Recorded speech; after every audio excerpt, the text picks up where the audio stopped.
7 August 1991. Assalamu alaikum wa rahmatullahi wa barakatuhu, 'yan uwa mutanen jihar Jigawa.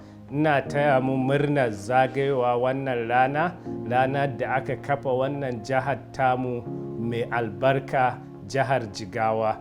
Jigawa tarin Allah, Jigawa New World.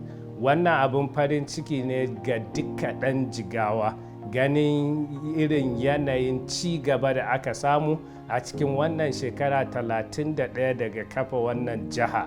So yawanci daga kan abokananmu zuwa na ƙasa da mu, an haife mu a wannan jiha, mun girma a wannan jiha, mun yi karatu a wannan jiha. Ba mu da wata jiha da ta wuce wannan jihar ta Jigawa.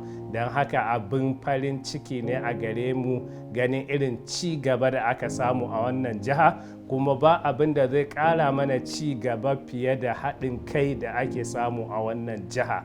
Allah ya taimaki shugabanninmu, Allah ya zaɓa mana shugabanni nagari, Allah ya ƙaro mana ci gaba mai albarka a wannan jihar tamu mai albarka. Assalamu alaikum.